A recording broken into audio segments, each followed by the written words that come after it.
नमस्कार विद्यार्थी मित्रांनो, आपण फौजदारी प्रक्रिया संहिता पाहतोय. आजच्या लेक्चरची सुरुवातच आपण एका प्रत्यक्षात घडलेल्या घटनेच्या माध्यमातून आजच्या लेक्चरची सुरुवात करतोय. तुम्हाला स्लाइडवर काही 4 फोटो दिसत आहेत. या 4 फोटोवरून तुमच्या लक्षात आलंच असेल की आपल्या लेक्चरचा विषय काय आहे. आपल्या लेक्चरचा विषय आहे तो म्हणजे एखाद्या अपराधाला माफी देणं, त्यालाच माफीचा साक्षीदार असं म्हटलं जातं. तुम्हाला या स्लाइडमध्ये माफीचा साक्षीदार या चित्रपटाचा फोटोच तुम्हाला दिसतोय. हा चित्रपट आहे आणि त्याखाली दिलेलाही 6 व्यक्तींचा हाही चित्रपटामध्ये भूमिका वठवणाऱ्या 6 व्यक्तिरेखांचा तो फोटो आहे. इकडे मात्र तुम्हाला दिसणारे 2 फोटो आहेत ते मात्र वास्तववादी फोटो आहेत. पहिला फोटो आहे तो जोशी अभ्यंकर हत्याकांड या नावानं पहिला फोटो आहे आणि दुसऱ्या फोटोमध्ये जक्कल, सुथार, जगताप, शाह यांना फाशी या नावानं हा दुसरा फोटो आहे. हे मात्र वास्तवातले असणारे हे 2 फोटो. या 2 फोटोंच्या मध्ये दिसणारे जे इसम आहेत, हे इसम म्हणजे एकेकाळी यांनी पुण्यामध्ये दहशत बसवली होती. यांच्या नावाची दहशत नव्हती, परंतु अशा काही व्यक्तींची गँग आहे किंवा गट आहे आणि या चौघांच्यामुळं पुण्यातली दुकानं किंवा पुणे अगदी 7 वाजता सामसूम पुण्यामध्ये व्हायची.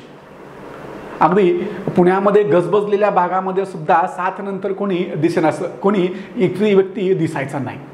ह्या काही व्यक्तींनी पुण्यामध्ये तितकी दहशत बसवली होती. ह्यांच्या नावाची दहशत नव्हती किंवा यांना ओळखणारं कोण नव्हतं.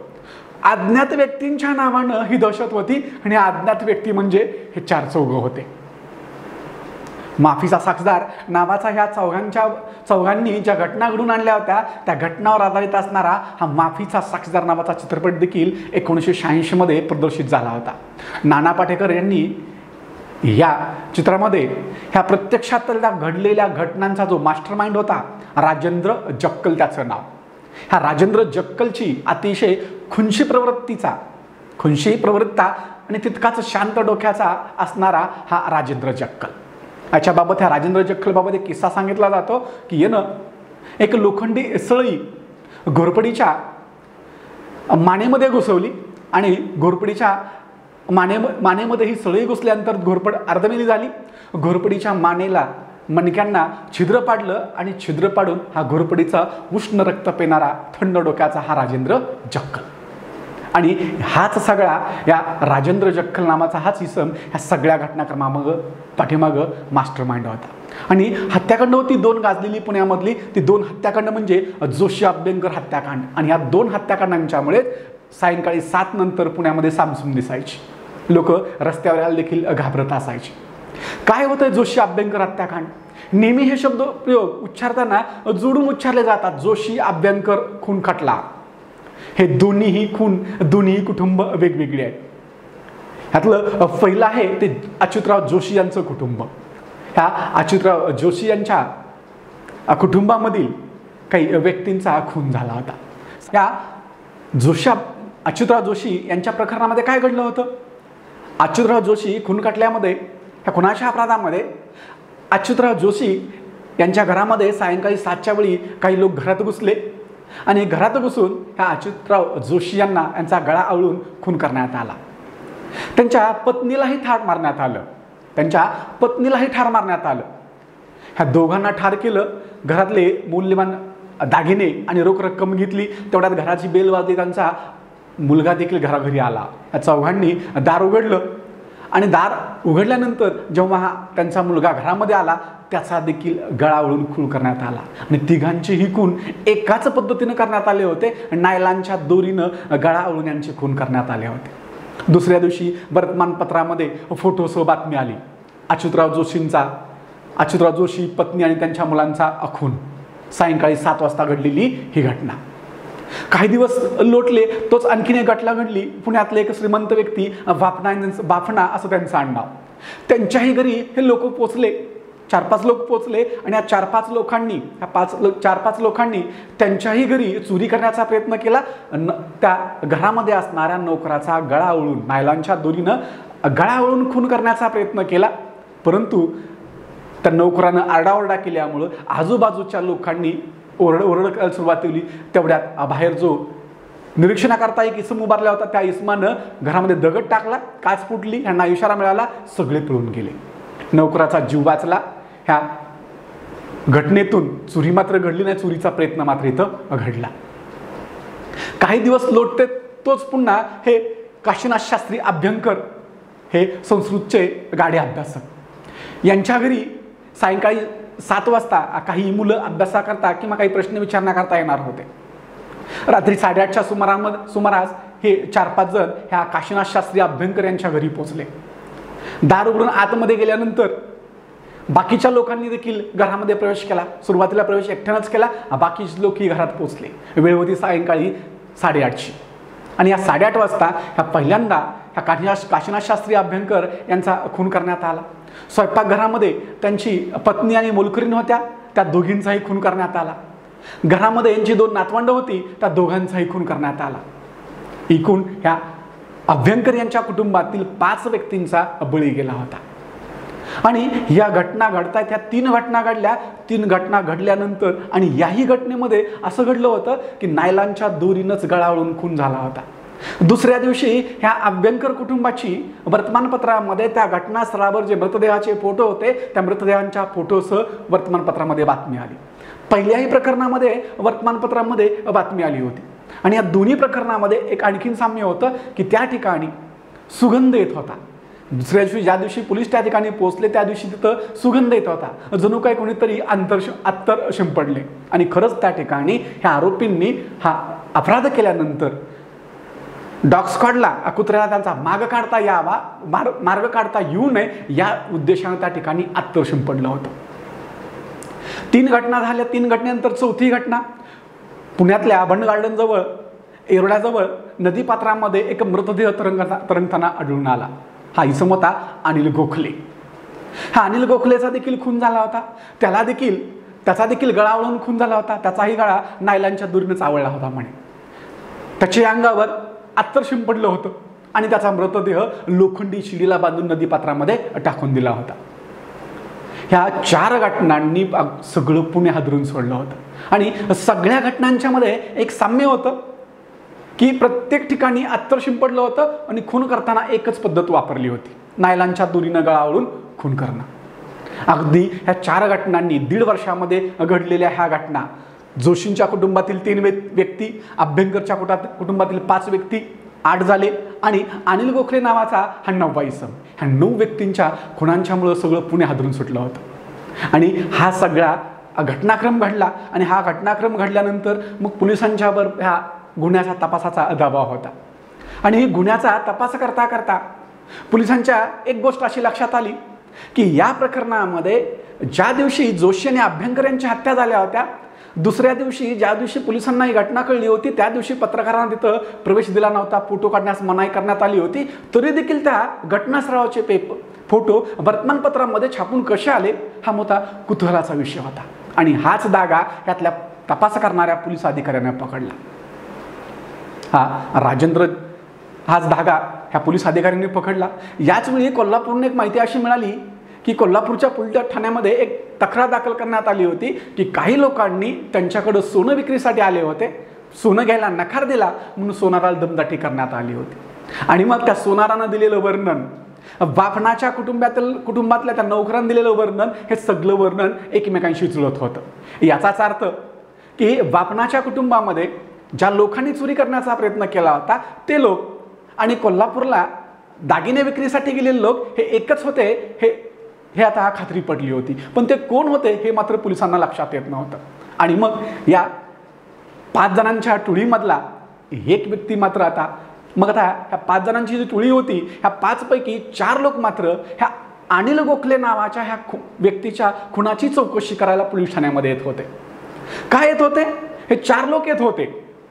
हे 4 लोक कोण होते? हे अनिल गोखलेचेच मित्र होते आणि अनिल गोखलेच्या खुनाची वारंवार चौकशी करत होते. आणि नंतर लक्षात आलं पोलिसांच्या की अनिल गोखलेचा खुनाची चौकशी करणारे हे लोक आहेत, त्याचेच मित्र आहेत, हे सगळे पुण्यातल्या एका महाविद्यालयाचे विद्यार्थी. आणि ज्या मग वर्तमानपत्रामध्ये जे फोटो छापून आले होते त्या संपादकानं माहिती दिली की अमक्या व्यक्तीनं हे फोटो आम्हाला आणून दिले होते. आणि तो फोटो आणून देणारा व्यक्ती हा म्हणजेच ह्या अनिल गोखलेच्या खुनाची चौकशी करणाराच इसम होता, तो म्हणजे राजेंद्र जक्कल. आणि मग ह्या अनिल गोखलेच्या खुनाची वारंवार चौकशी करायला येणाऱ्या ह्या 4 तरुणांना ताब्यामध्ये घेण्यात आलं. ह्या चौघांच्या शिवाय आणखीन त्यामध्ये 5वा देखील होता. ह्या 5 तरुणांना ताब्यात घेण्यात आलं आणि त्यांना वेगवेगळं बसून मग विचारपूस करायला सुरुवात झाली. आणि या 5 जणातला एक जण मात्र इथं पिघळला आणि त्यानं सगळं कथन सांगून टाकलं. अनिल गोखले हा सुद्धा यांच्या टोळीतलाच एक जण होता. अनिल गोखलेला ज्यावेळी जोशी अभ्यंकर हत्याकांड झालं होतं त्यावेळी अनिल गोखलेला पश्चाताप होऊ लागला होता. आणि अनिल गोखलेनं जर का तोंड उघडलं तर पोलीस आपल्याला पकडतील या भीतीनं ह्या जक्कल, सुथार, जगताप आणि मुनवर आणि 5वा सुभाष चांडक ह्या 5 लोकांनी मिळून ह्या अनिल गोखलेचा खून केला होता. आणि ह्यांच्याच ह्या गटातील हा अनिल गोखले देखील. आणि मग त्यावेळी ह्या सुभाष चांडकनं सगळं सत्यकथन सांगायला सुरुवात केली. मग सुभाष चांडक ज्यावेळी या खटल्यामध्ये पोलिसांना माहिती देऊ लागला त्यावेळी त्याला माफीचा साक्षीदार बनवण्यात आलं की तू जर का सगळं सत्यकथन केलं तर या घटनाक्रमातील जो मास्टरमाइंड आहे तो मास्टरमाइंड आणि इतर सगळे आरोपी आणि सगळा घटनाक्रम जर का सत्यकथन केला तर आम्ही तुला न्यायालयाकडनं माफी देऊ, तू न्यायालयामध्ये सगळं खरं सांगावं. याकरता सुभाष चांडक हा माफीचा साक्षीदार बनला. आणि मग सुभाष चांडकनं सांगितलं की जोशी कुटुंबातल्या 3 व्यक्तींचा खून, अभ्यंकर कुटुंबातील 5 व्यक्तींचा खून, अनिल गोखले त्यांच्याच मित्राचा खून, या 9 खुनाशिवाय आणखीन एक खून ह्या चौघांनी म्हणजे ह्या 5 जणांनी केल्याचं ह्या सुभाष चांडकनं पोलिसांना सांगितलं. आणि तो 10वा खून होता तो यांचाच मित्र प्रकाश हेगडे नावाचा यांचा एक मित्र होता. ह्या प्रकाश हेगडेचा देखील या सर्वांनी मिळून खून केला होता. आणि तो खून ह्या सगळ्या घटनाक्रमातला हे जे सगळे हत्याकांड आहेत यातला सर्वात पहिला खून झाला होता तो म्हणजे प्रकाश हेगडेचा. प्रकाश हेगडेचा खून कसा झाला? हे जे 6 मित्र होते बघा आता कोण कोण, हे राजेंद्र जक्कल, सुथार, जगताप, शहा, माफीचा साक्षीदार बनलेला सुभाष चांडक, मरण पावलेला अनिल गोखले, हे 6 मित्र. या 6 मित्रांशिवाय आणखीन एक 7वा त्यामध्ये होता तो म्हणजे कोण? प्रकाश हेगडे. ह्या सर्वांना नशा करण्याची सवय होती आणि नशा करण्याकरता पैशाची आवश्यकता भासत होती. म्हणून यांनी काय प्लॅन बनवला की प्रकाश हेगडे हा एका श्रीमंताचा मुलगा. त्यावेळी हॉटेल विश्व नावाच्या हॉटेलच्या हा मालकांचा हा प्रकाश हेगडे मुलगा. ह्या सर्वांनी ह्या 7 जणांनी मिळून प्लॅन केला की तुम्ही माझं अपहरण करा, प्रकाश हेगडेचं अपहरण करूया, त्याच्या बापाकडनं खंडणी घेऊया आणि त्या पैशानं चेन करूया. आणि हा प्रकाश हेगडे देखील त्याला सहमत झाला आणि सर्वांनी मिळून प्रकाश हेगडेच्या अपहरणाचा बनाव रचल्यानंतर त्याच्या बापाकडं खंडणी मागण्यात आली. आणि खंडणी मागण्यात आल्यानंतर ह्या 5-6 जणांच्या पैकी एकानं प्रकाश हेगडेच्या वडिलावर लक्ष ठेवलं.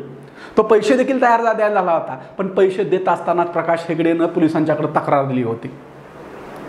आणि तक्रार दिली याचा राग ह्या राजेंद्र जक्कलच्या डोक्यामध्ये घुसला की याच्या बापानं आपल्यावर तक्रार दिली म्हणून ह्या 6 जणांनी त्यांचाच मित्र असणाऱ्या प्रकाश हेगडेला देखील पकडलं आणि त्याचा नायलांच्या दोरीनं गळावळून खून केला. पहिला खून हा प्रकाश हेगडेचा झाला. मग हा प्रकाश हेगडेचा खून झाला. खून केल्यानंतर त्याच्या मृतदेहाची विल्हेवाट कशी लावायची? तर त्याच्या मृतदेहाची विल्हेवाट लावण्यासाठी हा राजेंद्र जक्कलनं अतिशय थंड डोक्यानं विचार करणारा हा माणूस, अतिशय खुनशी वृत्तीचा, केवळ याच्या बापानं पैसे दिले नाहीत, त्याच्या बापाला धडा शिकवायचा म्हणून आपल्याच मित्राचा खून करणारा हा राजेंद्र जक्कल. आणि मग ह्या राजेंद्र जक्कल आणि त्यांच्या टीमनं काय केलं की एक लोखंडी पिंप आणलं, आपण त्याला टिफाड म्हणतो. आणि या लोखंडी पिंपामध्ये ह्या प्रकाश हेगडेचा मृतदेह ठेवला. त्या पिंपाला दगडं बांधली आणि हे सारसबागेजवळच्या एका तलावामध्ये टाकून दिलं. पाण्यामध्ये हे पिंप बुडून होतं. आणि नंतर ज्यावेळी सुभाष चांडक ह्या घटनेला वर्ष लोटल्यानंतर ह्या सुभाष चांडक ज्यावेळी माफीचा साक्षीदार बनला तर त्यावेळी सुभाष चांडकनं ह्या जोशी अभ्यंकर हत्याकांडाबद्दल तर माहिती दिलीच, याशिवाय की हा सुभाष चांडकनं सांगितलं की याच्याशिवाय आणखीन एक खून आम्ही केलेला आहे सर्वांनी. कुणाचा? प्रकाश हेगडेचा. प्रकाश हेगडे बेपत्ता झाल्याची, अपहरण झाल्याची अगोदरच तक्रार प्राप्त झालेली होती. त्याचा देखील पोलीस तपास करत होते, परंतु त्याची तोपर्यंत डेड बॉडी देखील मिळून आलेली नव्हती. आणि बऱ्याच दिवसानंतर पुन्हा ह्या सुहास चांडकनं हे कथन केलं, हे सांगितलं पोलिसांना की प्रकाश हेगडेचा खून देखील आम्हीच केला आहे आणि त्याचं प्रेत अमक्या अमक्या ठिकाणी आम्ही पाण्यामध्ये टाकून दिलेलं आहे. आता काही 7-8-10 महिन्यांचा कालावधी लोटल्यानंतर ज्यावेळी त्या ठिकाणावरनं हे लोखंडी बिंब बाहेर काढण्यात आलं तर त्या ठिकाणी केवळ हाडांचा सापळा राहिला होता शिल्लक. आणि मग ह्या 10 खुणांचा खटला ह्या 4घांच्यावर भरण्यात आला. बघा, खून कुणाचे केले होते? आपलेच 2 मित्र प्रकाश हेगडेच्या पासून सुरुवात झाली आणि अनिल गोखलेपासून शेवट झाला. हा राजेंद्र जक्कल, सुतार, जगताप आणि मुनवर शहा ह्या 4घांच्या विरुद्ध हा खटला भरण्यात आला.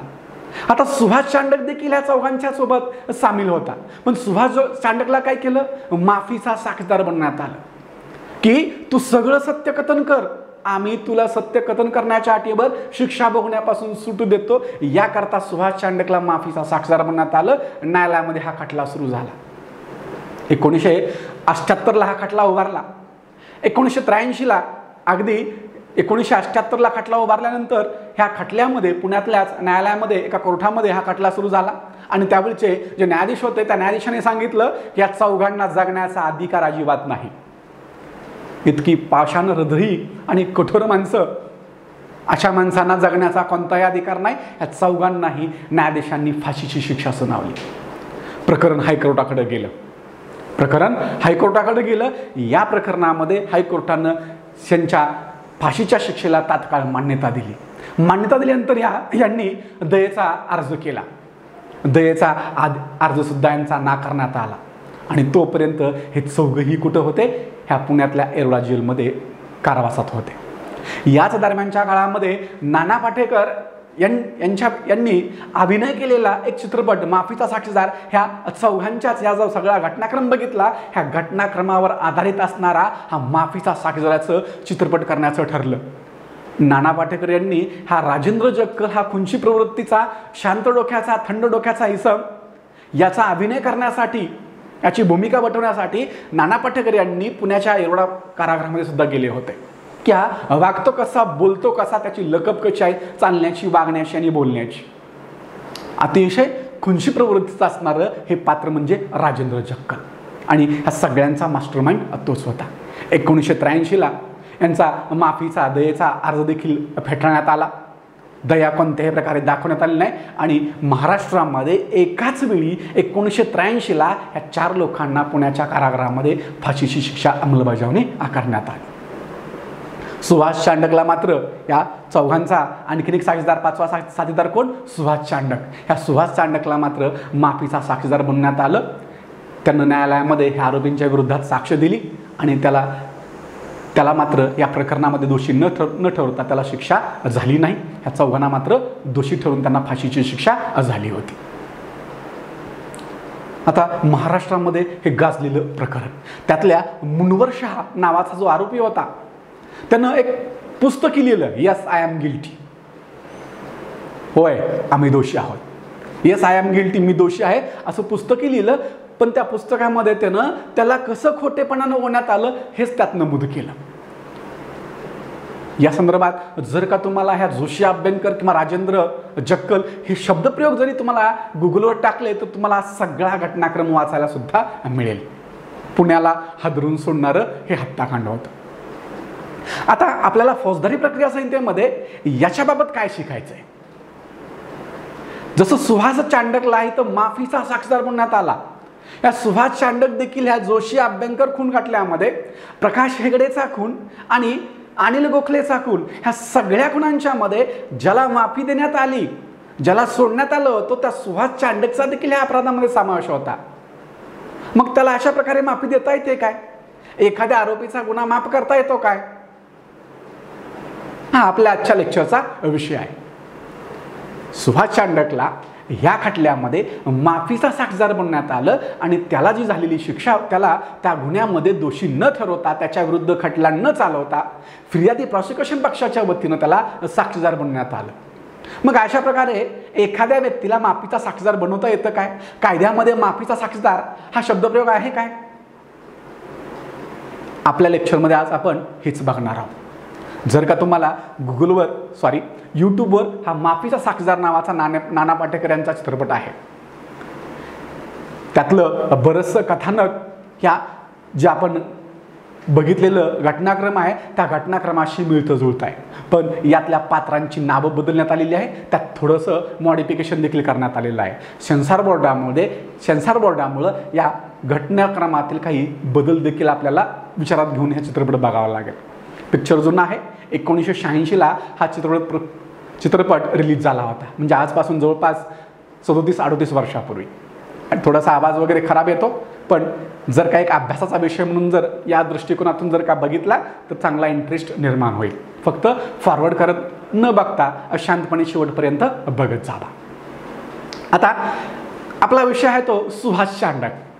आपल्या केसमध्ये हा मुनवर शहाचा विषय संपला आता, की मुनवर शहा मास्टर माइंड हा त्यानं 10 खून केले. 10 खून केल्यानंतर ह्या सुभाष चांडक ह्यांचा जो साथीदार आहे, या साथीदाराला माफी दिली होती. आणि आजच्या लेक्चरमध्ये आपण ह्या सुभाष चांडकला केंद्रस्थानी ठेवून अजून आपलं लेक्चर बघूया की माफीची एखाद्या व्यक्तीला माफी देता येते काय, आणि त्याबाबत फौजदारी प्रक्रिया संहितेमध्ये काय तरतुदी आहेत. याकरता आपल्याला फौजदारी प्रक्रिया संहितेचे 3 सेक्शन्स फक्त बघायचे. कोणकोणते 3 सेक्शन्स? ते 3 सेक्शन्स म्हणजेच या फौजदारी प्रक्रिया संहितेमध्ये असणारे 3 सेक्शन्स कोणकोणते?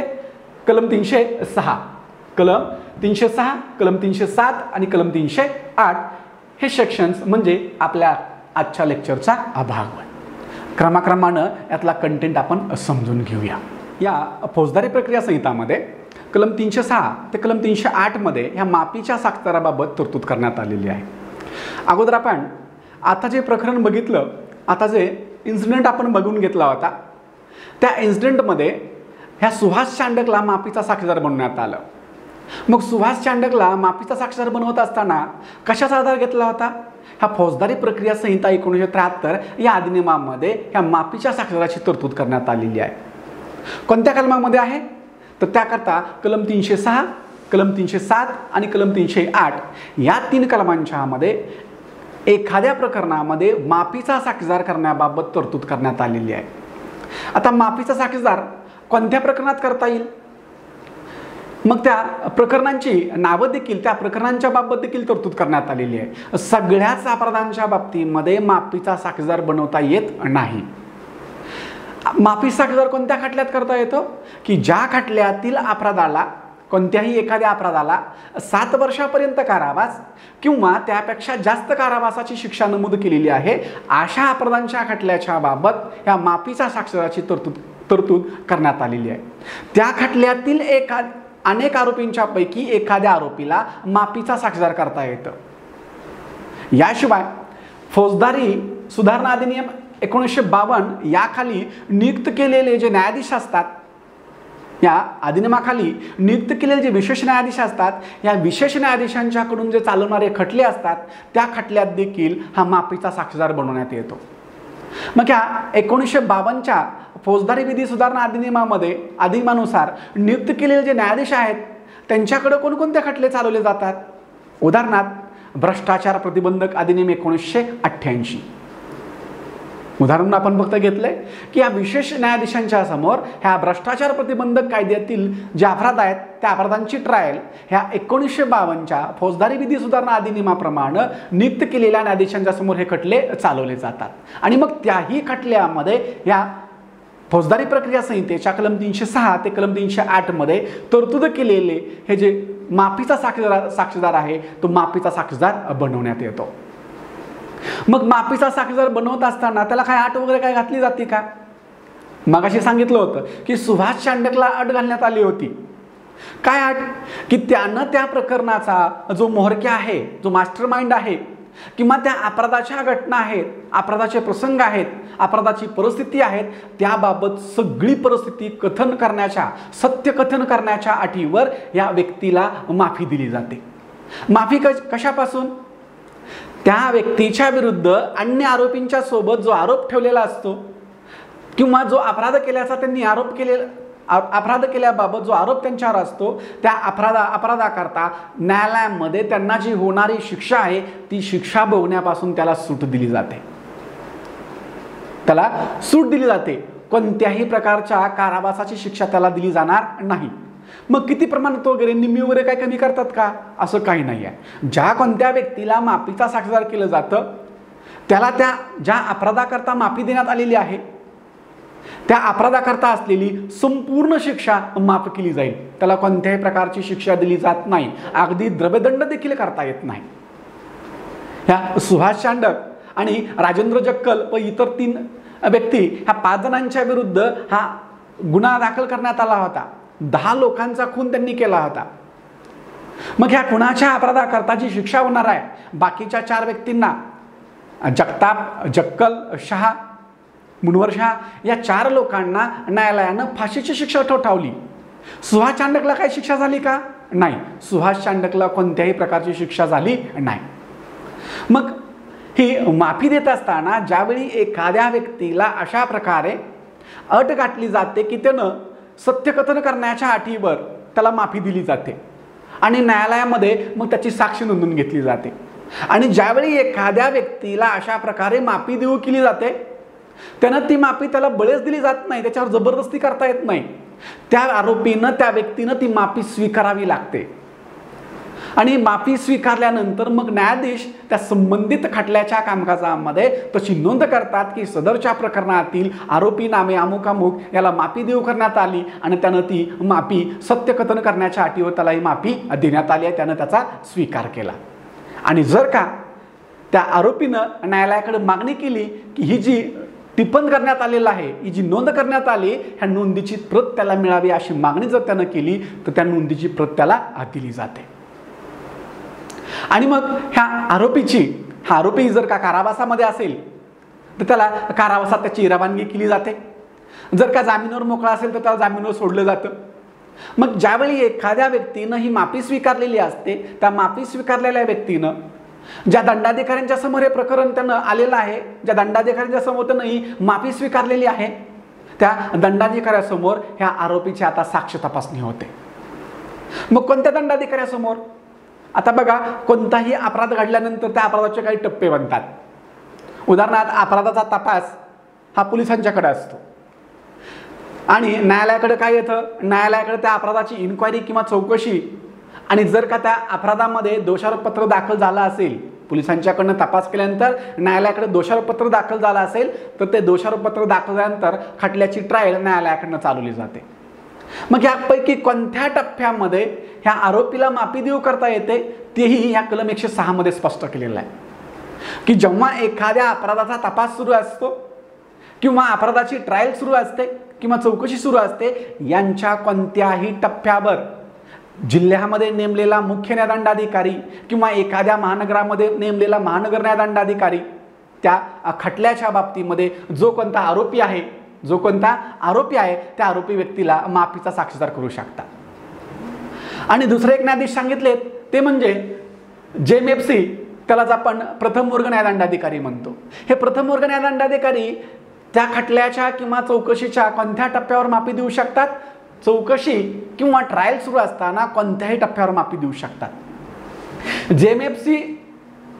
JMFC आणि CGM किंवा महानगर न्यायदंडाधिकारी यांच्या माफी देण्याच्या अधिकारामध्ये काय फरक आहे? बघा, जर का नीट बघितलं तर मुख्य न्यायदंडाधिकारी आणि महानगर न्यायदंडाधिकारी हे तपासाच्या दरम्यान सुद्धा ही माफी देऊ शकतात, परंतु प्रथम वर्ग न्यायदंडाधिकारी हे केवळ चौकशी किंवा ट्रायल सुरू असतानाच माफी देऊ शकतात. मग हे त्या आरोपीला माफी दिल्यानंतर आता माफी जर का एखाद्या अपराधामध्ये एकटाच आरोपी आहे तर त्याला माफी दिली जाईल काय? नाही, माफी दिली जाणार नाही. एकटाच आरोपी आहे, त्याला माफ केलं तर शिक्षा कोणाला द्यायची? दुसरं एक महत्वाचं की जर एखाद्या अपराधाच्या घटनेमध्ये जर का त्या आरोपी व्यक्तींच्या विरुद्ध पुरावा मिळून आला असेल तर माफी द्यायची काय आवश्यकता आहे का? नाही, काही गरज नाही आहे. जर का आरोपींना शिक्षा देण्याइतपत जर का पुरावा त्या खटल्यामध्ये पोलिसांना किंवा न्यायालयाला प्राप्त झाला असेल तर त्या खटल्यामध्ये माफीचा साक्षीदार बनवण्याची आवश्यकता नाही. मग माफी साक्षीदार कधी बनवला जातो? की ज्यावेळी एखाद्या अपराधाच्या घटनेमध्ये अपराध कसा घडला, कोणी घडून आणला, का घडून आणला याबाबत कोणत्याही प्रकारचा पुरावा उपलब्ध नसतो. अशा प्रकरणांच्या मध्ये जेव्हा दंडाधिकाऱ्यांना किंवा न्यायाधीशांना असं वाटतं की जर का ह्या अनेक आरोपींच्या पैकी एखाद्या आरोपीला की ज्याचा कमीत कमी सहभाग आहे अशा एखाद्या आरोपीला जर का माफी देऊ केली तर त्या प्रकरणातला पुरावा मिळू शकतो, असं जेव्हा न्यायदंडाधिकाऱ्यांना किंवा न्यायाधीशांना वाटतं तेव्हा त्या प्रकरणामध्ये कमीत कमी सहभाग असलेल्या आरोपीला माफी देऊ केली जाते. समजा एखादं प्रकरण आहे, 2 किंवा 4 व्यक्तींनी मिळून एखाद्याचा खून केलाय आणि खून करताना फरशी कुऱ्हाड वापरली किंवा कोयतो वापरलंय आणि ज्या व्यक्तीनं कोयत्यानं किंवा कुऱ्हाडीनं त्या मयत व्यक्तीचं मुंडकं शरीरापासून वेगळं केलं होतं घाव घालून, त्याला माफीचा साक्षीदार करता येईल का? नाही. त्याला तो मुख्य आरोपी झाला, त्यानं मुख्य कृत्य केलेलं आहे, तो मास्टर माइंड झाला किंवा म्होरक्या झाला, त्याला माफी देऊ केली जाणार नाही. एखाद्या अपराधामध्ये ज्या आरोपीचा कमीत कमी सहभाग आहे अशा व्यक्तीला माफी देऊ केली जाते. आणि अन्य कोणताही पुरावा उपलब्ध नसतो, केवळ पुरावा मिळवण्याच्या हेतून ही माफी दिली जाते. जर का अगोदरच एखाद्या प्रकरणामध्ये त्या आरोपीच्या विरुद्ध पुरावा प्राप्त झालेला असेल तर माफी देण्याची आवश्यकता नसते. मग अशा प्रकारे एखाद्या व्यक्तीला माफीचा साक्षीदार करण्यात आलं. माफीचा साक्षीदार करण्यात आल्यानंतर त्या प्रकरणामध्ये जर का न्यायदंडाधिकाऱ्याच्या समोर, प्रथम वर्ग न्यायदंडाधिकाऱ्यासमोर ही माफी देऊ केली असेल तर त्या आरोपी व्यक्तीची साक्ष तपासणी केली जाते. किंवा CGM समोर असेल तर तेही त्याची साक्ष तपासणी करतात आणि साक्ष तपासणी केल्यानंतर त्या आरोपीच्या विरुद्धचा जो खटला आहे तो खटला ज्या न्यायालयाकडून चालवला जाणं आवश्यक आहे, उदाहरणार्थ एखादा खटला सत्र न्यायालयाकडून चालवला जाणं आवश्यक असेल. आता ज्या अपराधाकरता 7 वर्षापर्यंत कारावासाची शिक्षा असते तो अपराधाचा खटला कोण चालवतं? 7 वर्षापर्यंतच्या कारावासाच्या शिक्षेचा अपराध असेल तर मुख्य न्यायदंडाधिकारी चालवू शकतात. म्हणजे एकतर तो खटला मुख्य न्यायदंडाधिकाऱ्यांच्याकडे सोपवला जाईल आणि जर का त्यातील अपराधाला ही शिक्षा ही 7 वर्षापेक्षा जास्त कारावासाची शिक्षा असेल तर तो खटला सत्र न्यायालयाकडं किंवा 1952च्या कायद्याप्रमाणे नेमलेल्या विशेष न्यायालयाकडे तो खटला पाठवला जाईल. आणि मग तो खटला पाठवल्यानंतर त्या खटल्याच्या बाबतीमध्ये पुढील कारवाई केली जाईल. मग कारवाई करताना ज्या आरोपीला माफी देऊ करण्यात आली होती त्याला माफी का दिली होती त्याच्या कारणांची नोंद देखील ह्या संबंधित खटल्यामध्ये केली जाईल. आणि माफी स्वीकारणाऱ्या व्यक्तीच्या बाबत कारवाई काय केली जाते? पहिला मुद्दा आहे की त्याची साक्षीदार म्हणून साक्ष तपासणी केली जाते. जर का त्याला आधीच जामिनावर सोडलेलं नसेल, म्हणजे तो कारावासामध्ये असेल, ह्या सुभाष चांडक आणि राजेंद्र जक्कल आणि त्यांचे 3 साथीदार यांच्या 5 जणांच्या विरुद्ध ज्यावेळी न्यायालयामध्ये खटला सुरू होता त्यावेळी ह्या 5च्या 5 व्यक्ती ह्या कारागृहामध्ये होत्या. सुभाष चांडकला माफी दिल्यानंतर त्याची रवानगी कुठं झाली? त्याची साक्ष नोंदवल्यानंतर त्याची रवानगी जामीनवर सुटका झालेली नसल्यामुळं त्याची रवानगी कारावासामध्ये करण्यात आली. हा झाला कलम 306 मध्ये एखाद्या आरोपी व्यक्तीला जामीनवर माफीचा साक्षीदार करण्याबाबतच्या तरतुदी. आता यामध्ये परीक्षेकरता काय काय लक्षात ठेवायचं की माफी देण्याचा अधिकार, एखाद्या व्यक्तीला माफीचा साक्षीदार करण्याचा अधिकार कोणाला आहे? कलम 306 प्रमाणे कोणाला आहे? प्रथम वर्ग न्यायदंडाधिकाऱ्यांना आहे, महानगर न्यायदंडाधिकाऱ्यांना आहे आणि मुख्य न्यायदंडाधिकाऱ्यांना प्राप्त आहे. द्वितीय वर्ग न्यायदंडाधिकारी हे एखाद्या व्यक्तीला माफीचा साक्षीदार करू शकतात का? नाही. त्यांना कुठंही या कलम 306 प्रमाणे अधिकार दिलेला नाही. मग इथं आपण ह्या कलम 306च्या बाबतीमध्ये ह्या गोष्टी बघितल्या की ह्या संबंधित आरोपीला माफीचा साक्षीदार करण्यात आलं आणि खटला कुठं वर्ग करण्यात आला? तो खटला आता सत्र न्यायालयाकडे वर्ग करण्यात आला. मग खटला सत्र न्यायालयाकडे वर्ग करण्यात आल्यानंतर या सत्र न्यायालय खटल्यामध्ये माफी देऊ शकतं काय? सत्र न्यायालयाला देखील अधिकार दिलाय, पण सत्र न्यायालयाचा अधिकार कुठे दिलाय? ह्या कलम 307 मध्ये. आता खटला ज्यावेळी बघा, आपण कोणत्याही खटल्याची कार्यवाही कशी पाहतो, काय घडतं खटल्यामध्ये की कोणताही खटला पोलिसांच्याकडनं तपास पूर्ण झाल्यानंतर कोणत्या न्यायालयाकडे खटला पाठवला जातो? दोषारोपपत्र कुठं पाठवतात? त्या अपराधाची दखल घेण्याचा अधिकार असणाऱ्या दंडाधिकाऱ्याकडे पाठवतात. मग अपराधाची दखल घेण्याचा अधिकार कोणाला असतो? फौजदारी प्रक्रिया संहितेच्या कलम 190 प्रमाणे प्रथम वर्ग न्यायदंडाधिकारी आणि अधिकार सोपवला असेल तर द्वितीय वर्ग न्यायदंडाधिकाऱ्यांना हा अधिकार असतो. खटला थेटपणे सत्र न्यायालयाकडे येतो का? खटला थेटपणे सत्र न्यायालयाकडे येत नाही. मग सत्र न्यायालयाकडे खटला कधी येतो? ह्या दंडाधिकाऱ्यानं खटला सत्र न्यायालयाकडे पाठवल्यानंतर सत्र न्यायालयाला अधिकार प्राप्त होतात. आणि मग जेव्हा सत्र न्यायालयाकडे खटला प्राप्त होतो तेव्हा सत्र न्यायालयाला जर वाटलं की या खटल्यातील साक्ष्यपुरावा, आरोपीचा साक्ष्यपुरावा मिळवण्यासाठी त्यातील एखाद्या व्यक्तीला माफीचा साक्षीदार करावा किंवा त्याला माफी द्यावी, तर त्या अपराधातील सर्व परिस्थिती कथन करण्याच्या अटीवर सत्र न्यायालय देखील एखाद्या आरोपीला माफीचा साक्षीदार करू शकतं आणि त्या व्यक्तीची फिर्यादी पक्षाच्या वतीनं साक्षीदार म्हणून साक्ष तपासणी केली जाते. मग ह्या सुहास चांडकला सत्र न्यायालयासमोर ह्या सुहास चांडक हा जरी आरोपी असला तरी तो माफीचा साक्षीदार बनला होता आणि त्याची साक्ष इतर साक्षीदारांची ज्याप्रमाणे साक्ष नोंदणी केली जाते त्याचप्रमाणे ह्या आरोपीची माफीचा साक्षीदार म्हणून साक्ष तपासणी केली जाईल. मग याला शपथ दिली जाईल काय? जसं इतर साक्षीदारांना साक्ष नोंदवताना साक्ष तपासणी करताना त्याची शपथेवर साक्ष तपासणी केली जाते. काय शपथ असते? देवा शपथ खरं सांगतो की, किंवा शपथेवर खरं सांगतो की, अशी म्हणून जी शपथ दिली जाते अशी शपथ ह्या माफीच्या साक्षीदाराला सुद्धा न्यायालयामध्ये साक्ष तपासणी करताना दिली जाते. म्हणजे इतर कोणत्याही साक्षीदाराची साक्ष तपासणी ज्या पद्धतीने केली जाते त्याच पद्धतीनं ह्या साक्षीदाराची साक्ष तपासणी केली जाते.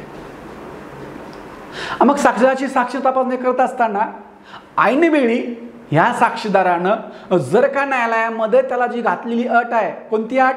की मी सत्य परिस्थिती कथन करेल आणि त्या बदल्यामध्ये त्याला माफी दिली आहे, या अटीचं त्यानं पालन केलं नाही तर या सुहास चांडकला माफीचा साक्षीदार बनवण्यात आलं होतं. आता या सुहास चांडकला जी अट घातली होती की त्यानं सगळी परिस्थिती सत्य कथन करायची आणि ऐनवेळी जर का न्यायालयामध्ये सुहास चांडक म्हटला नाही मला काहीच आठवत नाही आहे, मी हे खून केलेच नाही आहेत किंवा ह्या लोकांचा कोणामध्ये सहभाग आहे की नाही हे पण मला माहीत नाही आहे. आता जर का ह्यानं अशी साक्ष दिली असती तर काय केलं पाहिजे? ह्याला लगेच फासावर लटकवावं का? नाही, असलं काही होणार नाही आहे. जी काय आपल्या कायद्यामध्ये तरतूद केली आहे त्याप्रमाणे पुढील कारवाई केली जाईल आणि ज्यावेळी एखाद्या व्यक्तीला माफीचा साक्षीदार करण्यात येतं आणि तो त्याला घातलेल्या अटीचं पालन करत नाही तेव्हा त्याच्या विरुद्ध ह्या कलम 308 प्रमाणे कार्यवाही केली जाते. मग काय कारवाई केली जाते? की हा जो आरोपी आहे की ज्यानं न्यायालयामध्ये त्याला घातलेल्या अटीचं पालन केलं नाही ह्या आरोपीच्या बाबत मग आता इथं सरकारी अभियोक्त्यानं प्रमाणपत्र द्यावं लागतं किंवा त्यांनी तसं लिखी न्यायालयाला अर्ज द्यावा लागतो की सदरच्या खटल्यामध्ये ज्या व्यक्तीला माफी देऊ करण्यात आली होती त्या व्यक्तीनं अटीचं पालन केलेलं नाही आणि न्यायालयामध्ये खोटी साक्ष दिलेली नाही, याबाबत ह्या सरकारी अभियोक्त्यांना न्यायालयाकडं पत्र द्यावं लागतं किंवा प्रमाणपत्र द्यावं लागतं.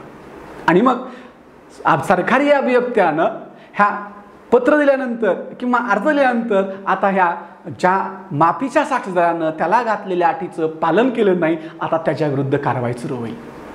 त्याच्याविरुद्ध काय कारवाई सुरू होईल? आता बघा, त्याला ज्या अपराधाकरता माफी देऊ करली होती त्या अपराधाकरता त्याला सोडून द्यावं का? नाही, त्यातून त्याची सुटका होणारच नाही आहे. त्याला अट काय घातली होती? त्याला माफी कधी मिळणार होती? त्यानं जर का न्यायालयामध्ये सत्यकथन केलं तर माफी मिळणार होती.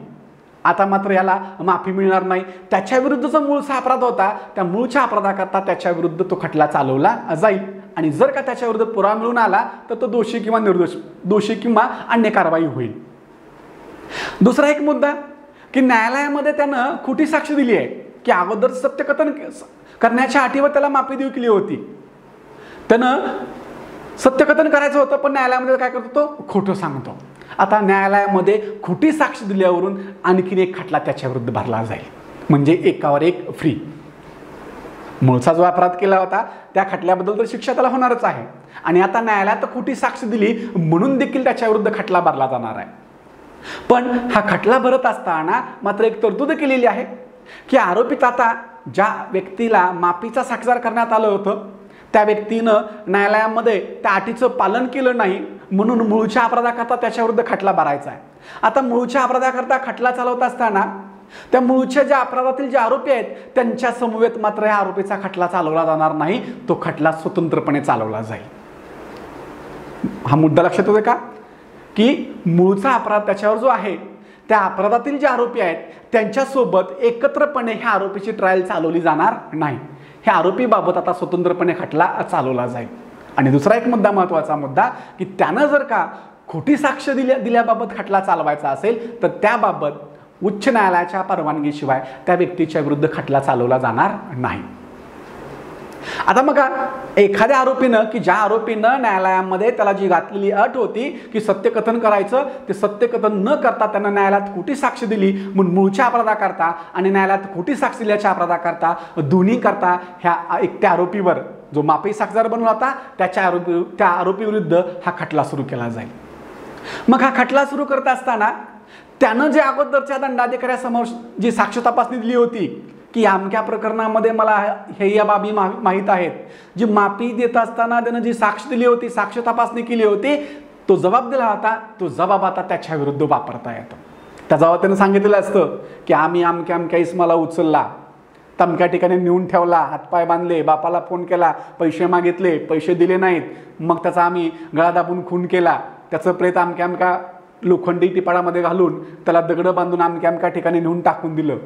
ही जी अगोदर जो साक्ष दिली होती, हा अगोदर जो कबुली जबाब त्यानं दिलेला होता, हा कबुली जबाब किंवा साक्ष तपासणी आता त्याच्या विरुद्ध जो खटला आहे त्याच्या विरुद्ध आता वापरली जाते. ज्यावेळी एखाद्या व्यक्तीला माफीचा साक्षीदार बनवण्यात येतं तेव्हा त्या व्यक्तीचा फौजदारी प्रक्रिया संहितेच्या कलम 164 प्रमाणे त्या व्यक्तीचा जबाब नोंदवला जातो. कुणासमोर? महानगर न्यायदंडाधिकाऱ्यासमोर किंवा न्यायदंडाधिकाऱ्यासमोर त्याचा जबाब नोंदवला जातो. आपण कलम 164 मध्ये हे पाहिलं होतं. आणि मग कलम 164 नुसार नोंदवलेला जबाब किंवा न्यायाधीशांच्या समोर झालेली साक्ष तपासणी आता ह्या आरोपीच्या विरुद्ध पुरावा म्हणून वापरली जाते. आणि ह्याच्यावर ज्यावेळी कारवाई सुरू होते, कारवाई सुरू झाल्यानंतर हा आरोपी म्हणू शकतो की मी न्यायालयामध्ये खोटी साक्ष दिलेली नाही असं उत्तर देण्याचा त्याला अधिकार प्राप्त असतो.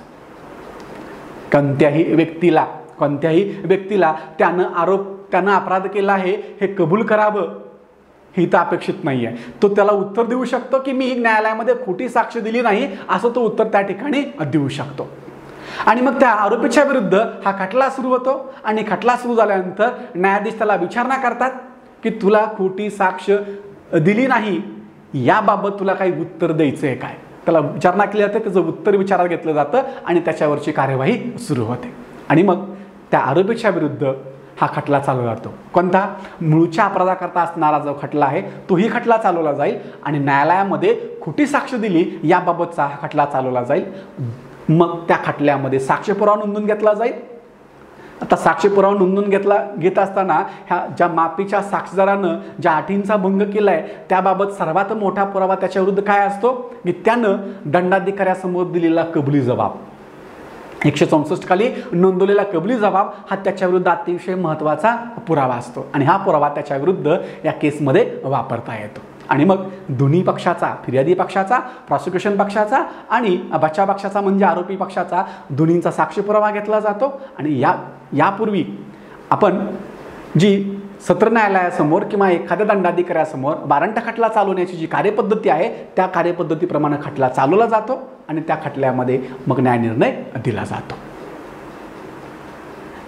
एक वाक्य लक्षात ठेवायचं की माफीचा साक्षीदाराच्या तरतुदी कलम 306, कलम 307 आणि कलम 308. अधिकार कोणाला दिलाय? माफीचा साक्षीदार बनण्याचा अधिकार कोणाला दिला नाही हे सर्वात महत्त्वाचं लक्षात ठेवायचं. कोणाला नाही अधिकार? द्वितीय वर्ग न्यायदंडाधिकाऱ्यांना हा अधिकार दिलेला नाही. मग सत्र न्यायालयाला कुठं अधिकार आहे? कलम 307 मध्ये दिलेला आहे. 8 मध्ये काय आहे की त्या आरोपीच्या विरुद्ध कारवाई केली जाते. क्रमानं सगळं लक्षात ठेवायचं. 6 मध्ये माफी साक्षीदार बनवता येतो, 7 मध्ये सत्र न्यायालयाला अधिकार दिलाय आणि 8 मध्ये माफीचा साक्षीदार बनलेल्या व्यक्तीनं अटीचं पालन केलं नाही तर त्याच्या विरुद्ध खटला चालवता येतो. आता आपण जो भाग शिकला त्या 3 कलमांची, कलम 306, कलम 307 आणि कलम 308 या 3 कलमांची रिव्हिजन बघूया. या 3 कलमांच्यावर काय प्रश्न येतील त्या प्रश्नांची उत्तरं देण्यासाठी कोणता कंटेंट आपल्याला माहीत असणं आवश्यक आहे तो एकदा लक्षात घेऊया पुन्हा एकदा. आता या कलम 306, कलम 307 आणि कलम 308 हे तिन्ही कलम कशाच्या संदर्भात आहेत तर एखाद्या अपराधी व्यक्तीला सत्यकथन करण्याच्या अटीवर माफी देऊ करण्याच्या संदर्भामध्ये ही 3 कलम आहेत. यावर जोड्या लाभाचा एक प्रश्न येऊ शकतो. कलम 307, कलम 306 आणि कलम 308 ही 3 कलम आणि त्याचं शीर्षक या अशा प्रकारचा एक जोड्या लाभाचा प्रश्न येऊ शकतो. किंवा दुसरा प्रश्न कलम 306 आणि कलम 307च्या बाबतीत येऊ शकतो की या 2 कलमांच्या मध्ये माफी देऊ करण्याचा अधिकार कोणकोणत्या न्यायदंडाधिकाऱ्यांना किंवा न्यायाधीशांना प्राप्त आहे तो प्रश्न येऊ शकतो. आता कलम 306चा विचार केला तर यावर काय विचारलं जाऊ शकतं की कलम 306 प्रमाणे कोणत्या दंडाधिकाऱ्यांना किंवा न्यायाधीशांना माफी देऊ करण्याचा अधिकार देण्यात आलेला आहे. आता इथं जर माफी देऊ करण्याच्या अधिकाराबाबत जर का व्यवस्थित बघितलं तर काय दिसून येत आहे की इथं 2 प्रकार केलेले आहेत.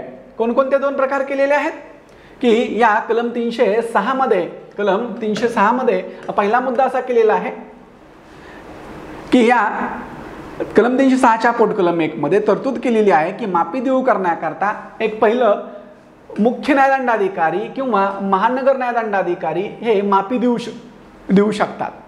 पण कोणत्या टप्प्यावर? त्या अपराधाची चौकशी सुरू असताना किंवा तपास सुरू असताना आणि ट्रायल सुरू असताना. म्हणजे तपास, चौकशी आणि ट्रायल या 3 पैकी कोणत्याही टप्प्यावर माफी देऊ करण्याचा अधिकार ह्या मुख्य न्यायदंडाधिकाऱ्यांना आणि महानगर न्यायदंडाधिकाऱ्यांना प्राप्त आहे. आता माफी देऊ करण्याचा अधिकार प्राप्त असणारा आणखीन एक न्यायालय म्हणजे प्रथम वर्ग न्यायदंडाधिकाऱ्यांचं न्यायालय, ज्युडिशियल मॅजिस्ट्रेट फर्स्ट क्लास. आता हे ज्युडिशियल मॅजिस्ट्रेट फर्स्ट क्लास कधी माफी देऊ शकतात त्या बाबतीत तरतूद केलेली आहे. चौकशी किंवा ट्रायल कोणत्याही टप्प्यात असताना माफी देऊ शकतात. चौकशी किंवा ट्रायल कोणत्याही टप्प्यामध्ये असताना हे माफी देऊ शकतात. इथं तपासाचा उल्लेख केलेला नाही. तर माफी देऊ करण्याची अट सर्व परिस्थिती सत्यकथन करणं आणि उघडपणे सांगणं. न्यायालयामध्ये उघडपणे त्याला ही सगळी परिस्थिती सांगणं बंधनकारक आहे. आता आणखीन एक महत्त्वाचा मुद्दा की ही माफी एखाद्या व्यक्तीला माफीचा साक्षीदार कोणत्या प्रकरणामध्ये करता येतं हा एक परीक्षा दृष्टीने अतिशय महत्त्वाचा प्रश्न. कोणकोणत्या खटल्यामध्ये माफी देऊ करता येते तर 3 खटले सांगितलेले आहेत. पहिला आहे की ज्या खटल्याची ट्रायल ही सत्र न्यायालयाकडून केली जाऊ शकते तो खटला. दुसरा आहे फौजदारी विधी सुधारणा अधिनियम 1952 या अधिनियमाखाली स्थापन झालेल्या विशेष न्यायालयाकडून ज्या अपराधाची ट्रायल चालवली जाते ते अपराध. आणि तिसरा मुद्दा सांगितलेला आहे 7 वर्षापर्यंत किंवा 7 वर्षापेक्षा जास्त कारावासाची शिक्षा असणारे अपराध. ह्या 3 अपराधांच्या बाबतीमध्ये ही माफी देण्याची तरतूद लागू होते. म्हणजे या 3 प्रकारच्या खटल्यामध्ये कोणकोणते? केवळ सत्र न्यायालयाकडून चालवण्याजोगा खटला, 1952च्या कायद्याप्रमाणे स्थापन झालेल्या विशेष न्यायालयासमोर चालवला जाणारा खटला आणि ज्या खटल्यामध्ये ज्या अपराधामध्ये 7 वर्षापर्यंत कारावास किंवा 7 वर्षापेक्षा जास्त कारावासाची शिक्षा होऊ शकते अशा शिक्षेचा अपराध. अशा खटल्यांच्या बाबतीमध्ये एखाद्या आरोपीला माफी देऊ करता येते. आता पुढचं कलम बघूया. कलम 307 मध्ये काय तरतूद केली आहे? कलम 307 एकाच वाक्यात लक्षात ठेवायचं. कलम 307 प्रमाणे एखाद्या अपराधी व्यक्तीला सत्यकथन करण्याच्या अटीवर माफी देऊ करण्याचा अधिकार सत्र न्यायालयाला आहे. आणि कलम 308 मध्ये तरतूद केलेली आहे की ज्या कोणत्या व्यक्तीला अशा प्रकारे कलम 306 किंवा कलम 307 प्रमाणे माफी देऊ केलेली असते परंतु तो आरोपी काय करतो? ज्या अटीवर ज्या शर्तीवर माफी दिलेली असते त्या अटीचं किंवा शर्तीचं उल्लंघन करतो तेव्हा त्याच्या विरुद्ध खटला चालवण्याबाबत ह्या कलम 308 मध्ये तरतूद करण्यात आलेली आहे. आणि हा खटला कशाबद्दल चालवला जातो? त्याच्या मूळ अपराधाकरता खटला चालवला जातो की ज्या अपराधामध्ये त्याला माफी देऊ करण्यात आली होती त्या अपराधाचा खटला त्याच्यावर चालवला जाईल. आणि दुसरा खटला असतो त्या व्यक्तीच्या बाबतीमध्ये की न्यायालयामध्ये खोटी साक्ष दिल्याच्या कारणावरनं आणखीन एक खटला त्याच्यावर चालवला जाईल. आणि ही खटला चालवण्याची पद्धत याबाबत तरतूद केली आहे ती कलम 308 मध्ये. हे होते माफीचा साक्षीदार याबाबत ह्या फौजदारी प्रक्रिया संहितेमध्ये असणाऱ्या तरतुदी. कलम 306, कलम 307 आणि कलम 308. थांबूया इथं. थँक्यू.